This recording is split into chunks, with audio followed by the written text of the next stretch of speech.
भोजन ही औषधि है। 65 की उम्र के बाद दवाइयाँ नहीं, ये 10 सुपरफूड खाएं। नमस्कार दोस्तों, स्वागत है आपका समीराज हैप्पीनेस में। दोस्तों, कभी आपने गौर किया है कि उम्र बढ़ने के साथ हमारी ज़िंदगी में सबसे ज़्यादा क्या बढ़ता है? दवाइयों की संख्या। सुबह की एक गोली ब्लड प्रेशर की, एक गोली शुगर की, एक विटामिन की, दोपहर में दूसरी दवा और रात को नींद या दर्द की दवा। और धीरे धीरे ऐसा लगता है जैसे हमारा पूरा जीवन ही दवाइयों के सहारे चल रहा है। लेकिन दोस्तों, एक महत्वपूर्ण बात हमें समझनी होगी, उम्र बढ़ना बीमारी नहीं है। 65 या 70 साल की उम्र का मतलब ये नहीं है कि शरीर अब कमज़ोर ही रहेगा और हर दिन कोई ना कोई बीमारी होना ज़रूरी है। उम्र के साथ शरीर में कुछ प्राकृतिक बदलाव जरूर आते हैं, जैसे पाचन थोड़ा धीमा हो सकता है, मांसपेशियों और हड्डियों की ताकत कम हो सकती है, भूख कम लग सकती है और शरीर को पहले की तुलना में कम कैलोरी लेकिन ज़्यादा पोषक तत्वों की ज़रूरत पड़ सकती है। और यहीं से आता है एक बहुत पुराना लेकिन बेहद खूबसूरत विचार, भोजन ही औषधि जैसा काम कर सकता है। इसका मतलब ये बिल्कुल नहीं है कि डॉक्टर की लिखी दवा छोड़ दी जाए। इसका मतलब ये है कि हमारी थाली ऐसी हो कि शरीर को हर दिन वह पोषण मिले जिसकी उसे ज़रूरत है। आज मैं आपको बताऊंगी 10 ऐसे सुपर फूड जिन्हें 65 की उम्र के बाद अपने भोजन में सही मात्रा में शामिल किया जा सकता है। इनमें से कुछ को आधुनिक विज्ञान पोषक तत्वों और स्वास्थ्य लाभों से जोड़ता है और कई खाद्य पदार्थों का इस्तेमाल आयुर्वेदिक आहार परंपरा में भी लंबे समय से होता आया है। तो वीडियो को अंत तक जरूर देखिए, क्योंकि आखिरी वाला सुपर फूड हमारी रसोई में बहुत साधारण है लेकिन बेहद काम का है। चलिए दोस्तों, बिना देर किए शुरू करते हैं। नंबर 1, आंवला। सबसे पहले बात करते हैं आंवले की।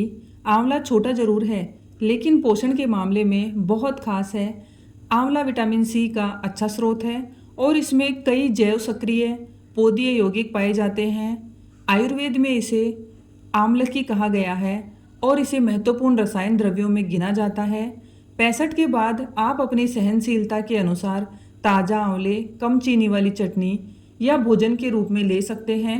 लेकिन ध्यान रखें, आंवले का मतलब आंवला कैंडी नहीं है। बहुत ज़्यादा चीनी वाली आंवला कैंडी को स्वास्थ्यवर्धक भोजन समझना सही नहीं होगा। नंबर 2 है दाल और मूंग दाल। दूसरा सुपरफूड है दाल, खासकर मूंग दाल। उम्र बढ़ने के साथ शरीर में मांसपेशियों को बनाए रखना महत्वपूर्ण हो जाता है और इसके लिए पर्याप्त प्रोटीन जरूरी है। मूंग दाल प्रोटीन और फाइबर देती है और कई लोगों के लिए दूसरी भारी दालों की तुलना में पचाने में आसान विकल्प हो सकती है।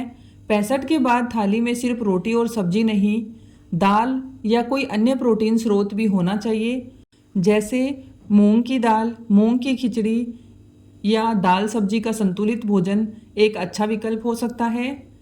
नंबर 3 है हरी पत्तेदार सब्जियां। तीसरा सुपरफूड है हरी पत्तेदार सब्जियां। पालक, बथुआ, मेथी, चौलाई और दूसरी स्थानीय हरी सब्जियां। इनमें फोलेट, विटामिन के, कैरोटीनॉइड्स, फाइबर और कई दूसरे सूक्ष्म पोषक तत्व मिलते हैं। 65 के बाद सब्जियों को बहुत ज़्यादा तेल में तलने के बजाय हल्का पकाकर कम तेल में या दाल के साथ बनाकर खाना बेहतर विकल्प होता है। नंबर 4, बादाम और अखरोट। अब बात करते हैं उन चीज़ों की जिन्हें अक्सर लोग सिर्फ ड्राई फ्रूट समझकर छोड़ देते हैं। बादाम और अखरोट, इनमें स्वस्थ वसा, प्रोटीन, फाइबर, विटामिन और मिनरल्स पाए जाते हैं। अखरोट में विशेष रूप से पॉली अनसैचुरेटेड फैट और ALA नामक ओमेगा 3 फैटी एसिड पाया जाता है। लेकिन यहाँ एक गलती नहीं करनी है, ज़्यादा मात्रा में खाना जरूरी नहीं है, क्योंकि नट्स पोषक जरूर हैं लेकिन कैलोरी भी अधिक देते हैं, इसलिए थोड़ी मात्रा में नियमित सेवन ज़्यादा समझदारी है। अगर चबाने में परेशानी हो तो इन्हें बारीक काटकर या भोजन में मिलाकर लिया जा सकता है। नंबर 5, साबुत अनाज। 5वां सुपरफूड है साबुत अनाज, जैसे ओट्स, जौ, दलिया, मल्टीग्रेन या साबुत गेहूं से बने खाद्य पदार्थ। साबुत अनाज में फाइबर और कई पोषक तत्व होते हैं। इसका मतलब ये नहीं है कि 65 के बाद आप रोटी या चावल बंद कर दें, बल्कि कोशिश करें कि भोजन में साबुत कम प्रोसेस्ड अनाज की जगह बढ़े। जौ की रोटी, दलिया, ओट्स या साबुत गेहूं का रोटी जैसे विकल्प इस्तेमाल किए जा सकते हैं। नंबर 6, दही। छठा सुपरफूड है सादा दही। उम्र बढ़ने के साथ कैल्शियम और प्रोटीन जैसे पोषक तत्वों पर ध्यान देना जरूरी है। दही कैल्शियम और प्रोटीन का अच्छा स्रोत है। इसमें लाभकारी जीवाणु भी पाए जाते हैं। लेकिन ध्यान रखें, दही का मतलब मीठा फ्लेवर्ड योगर्ट नहीं। सादा बिना अतिरिक्त चीनी वाला दही बेहतर विकल्प है। अगर किसी व्यक्ति को दूध या डेयरी से परेशानी है तो उसके लिए विकल्प अलग हो सकता है। और अगर डॉक्टर ने किसी बीमारी के कारण डेयरी सीमित करने को कहा है तो वही सलाह प्राथमिक होगी। नंबर 7 है हल्दी। अब आती है हमारी रसोई की सबसे प्रसिद्ध चीज़ों में से एक, हल्दी। आयुर्वेद में हल्दी का लंबे समय से इस्तेमाल होता आया है। हल्दी में करक्यूमिन नामक प्रमुख यौगिक पाया जाता है, जिस पर आधुनिक विज्ञान में काफ़ी शोध हुआ है। लेकिन यहाँ भी एक ज़रूरी बात, हल्दी कोई जादुई दवा नहीं है। सिर्फ हल्दी वाला दूध पीने से हर बीमारी ठीक हो जाएगी, ऐसा वैज्ञानिक रूप से कहना सही नहीं है। इसे अपने सामान्य भोजन में मसाले के रूप में शामिल करना ज़्यादा व्यावहारिक है। दाल में, सब्जी में, सूप में थोड़ी मात्रा में हल्दी आपके भोजन का स्वाद और पोषण दोनों बढ़ा देती है। नंबर 8 है लहसुन। 8वां सुपरफूड है लहसुन। लहसुन भारतीय रसोई का एक ऐसा खाद्य पदार्थ है जिसे स्वाद के साथ साथ पारंपरिक स्वास्थ्य प्रणालियों में भी महत्व दिया गया है। आधुनिक शोध में भी लहसुन के विभिन्न जैव सक्रिय यौगिकों का अध्ययन हुआ है। लेकिन याद रखिए दोस्तों, ज़्यादा लहसुन खाना ज़्यादा फायदा नहीं देता। खासकर अगर आपको पेट की समस्या है या आप ऐसी दवाइयाँ लेते हैं जिनके साथ लहसुन या सप्लीमेंट का प्रभाव पड़ सकता है तो डॉक्टर से सलाह लेना बेहतर है। सबसे आसान तरीका है इसे अपने सामान्य भोजन में उचित मात्रा में इस्तेमाल करें। नंबर 9 अमरूद। 9वां सुपरफूड है अमरूद। कई लोग महंगे विदेशी फलों को ही सुपरफूड समझते हैं, लेकिन हमारी अपनी रसोई और बाजार में मौजूद साधारण चीज़ें भी पोषण से भरपूर हो सकती हैं। अमरूद में फाइबर और विटामिन सी अच्छी मात्रा में मिल सकता है, इसलिए मौसम के अनुसार अमरूद, संतरा, पपीता और अनार जैसे फलों को बदल बदल कर लेना बेहतर है। और एक बात, फल को जूस बनाने की बजाय पूरा फल खाना अक्सर बेहतर होता है, क्योंकि इसमें फाइबर भी मिलता है। नंबर 10 बीज। और अब आखिरी सुपरफूड है बीज, जैसे चिया सीड, अलसी, कद्दू के बीज, तिल और दूसरे खाद्य बीज। इनमें फाइबर, स्वस्थ वसा, प्रोटीन और विभिन्न मिनरल्स मिल सकते हैं। खासकर अलसी में ALA नामक पौधों से मिलने वाला ओमेगा 3 फैटी एसिड पाया जाता है। लेकिन 65 की उम्र के बाद बीजों को अचानक बहुत ज़्यादा मात्रा में शुरू करने की ज़रूरत नहीं है। कम मात्रा में शुरुआत करें। इन्हें दलिया में, दही में, सलाद में या भोजन के ऊपर थोड़ी मात्रा में डाला जा सकता है। अगर निगलने या पचाने में समस्या हो तो इन्हें उचित रूप से पीसकर या भोजन में मिलाकर लेना अधिक सुविधाजनक हो सकता है।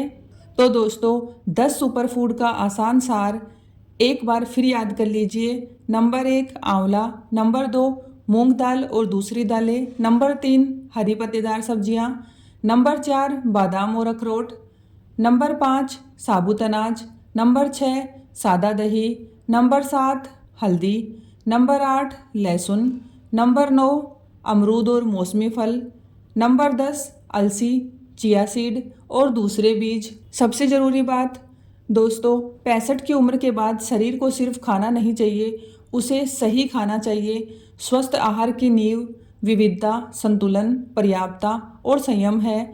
बुजुर्गों के लिए भी फल, सब्जियां, दालें, नट्स, साबुत अनाज और पर्याप्त पोषक तत्वों वाला भोजन महत्वपूर्ण है। इसलिए सिर्फ इन 10 चीज़ों पर निर्भर मत हो जाइए। आपकी थाली में प्रोटीन, फाइबर, फल, सब्जियां, साबुत अनाज, स्वस्थ वसा और पर्याप्त पानी, इन सभी का संतुलन होना चाहिए। और सबसे महत्वपूर्ण, दवाई को दुश्मन मत समझिए। अगर आपको ब्लड प्रेशर, डायबिटीज़, हृदय रोग, थायराइड या कोई दूसरी बीमारी है और डॉक्टर ने दवा दी है तो सिर्फ खाना शुरू करके दवा अपने आप बंद न करें। भोजन बीमारी का इलाज करने वाली गोली नहीं है, लेकिन सही भोजन आपके शरीर को मजबूत रखने और स्वस्थ जीवन शैली का महत्वपूर्ण हिस्सा जरूर बन सकता है। दोस्तों, उम्र बढ़ना जिंदगी के रुकने का नाम नहीं है। 65 के बाद भी जिंदगी में वही उत्साह, वही ऊर्जा, वही मुस्कान और वही आत्मनिर्भरता रह सकती है। बस हमें अपने शरीर की ज़रूरतों को समझना होगा। याद रखिए, उम्र को नहीं, अपनी आदतों को बदलिए। महंगी चीज़ें हमेशा ज़रूरी नहीं होती। हमारी अपनी रसोई में मौजूद दाल, सब्जियां, फल, अनाज, मेवे, बीज और मसाले अगर सही मात्रा और सही तरीके से लिए जाएं तो ये हमारे स्वस्थ जीवन का मजबूत आधार बन सकते हैं। अगर आपको ये जानकारी उपयोगी लगी हो तो वीडियो को लाइक ज़रूर करें, अपने माता पिता और बुजुर्गों तक इसे शेयर करें और ऐसे ही आसान स्वास्थ्य और खानपान से जुड़ी वीडियो देखने के लिए हमारे चैनल को सब्सक्राइब कीजिए। मिलते हैं अगले वीडियो में एक और उपयोगी जानकारी के साथ। स्वस्थ रहिए, खुश रहिए और अपनी थाली को ही अपनी सेहत की पहली सीढ़ी बनाइए। धन्यवाद दोस्तों।